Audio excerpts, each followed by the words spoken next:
Well, Bennett Kessler filed this following report. In 1940, the family of Stan Matlick of Bishop won a court decision called the Hillside Decree that limits groundwater pumping in the Bishop area to the amount used on Los Angeles-owned lands in what's called the Bishop Cone.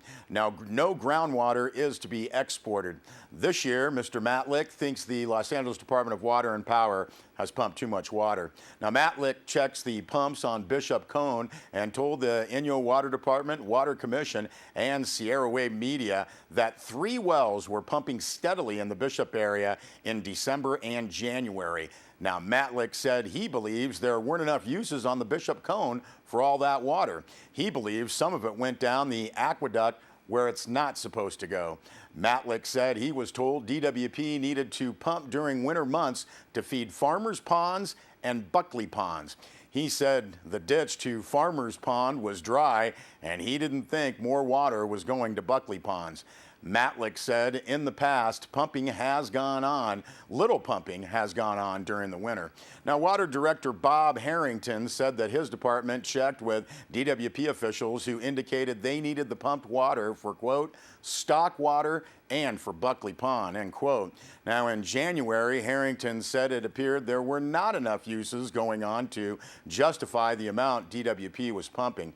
Harrington said Inyo requested that they turn off some pumps. He said DWP told his department they would shut off 1 or more.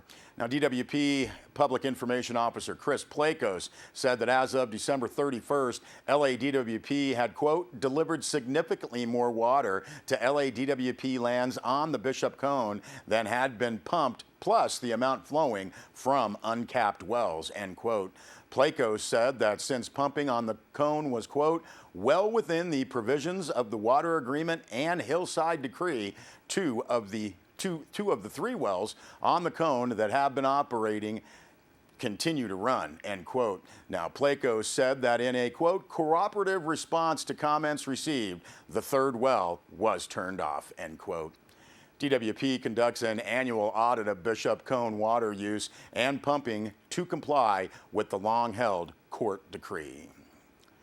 Well, Bennett Kessler also filed this report in a claim for damages filed Monday against Mono County and Mono Sheriff's officers. Attorneys for Deputy John Madrid allege systematic retaliation against their client for blowing the whistle on illegal behavior and policies in the Mono Sheriff's Department. Now, the claim goes against Mono County, the Sheriff's Department, Sheriff Ralph Obenberger, and former Lieutenant David O'Hara individually, along with many others, including former Sheriff Rick Scholl.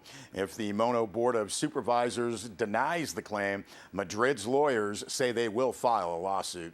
Now, the claim says that in the last several years, Madrid engaged in numerous acts of whistleblowing to expose wrongdoing by employees of the Mono Sheriff's Department, including mishandling of jail inmate medications and falsification of a report.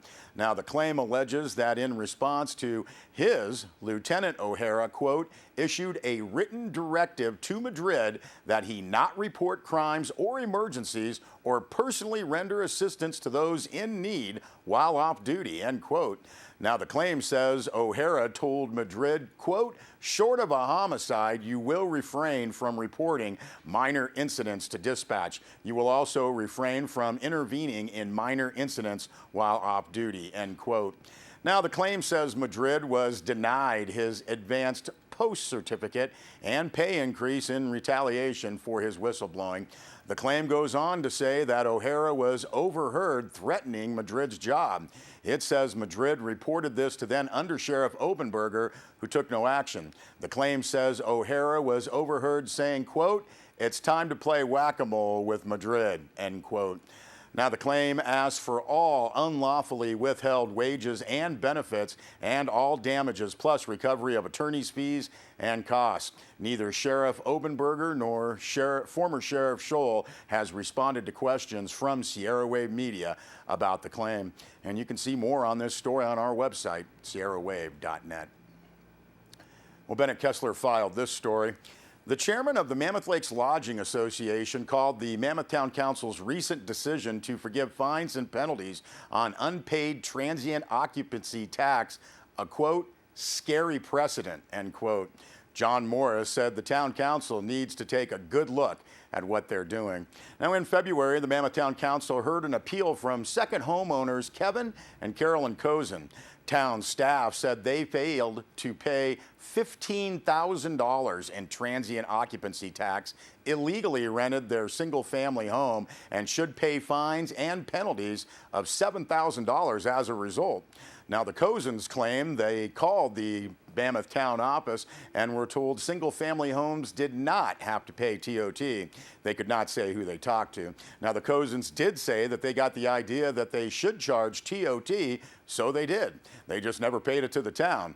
3 members of the town council voted to let the Cozens off the hook of fines and penalties. Mayor Matthew Lehman and Councilman Michael Raimondo strongly disagreed. Now, Lodging Association Chair John Morris pointed to history. He said 2.5 years ago, the town council asked the lodging community to help with TOT enforcement and control of illegal renting.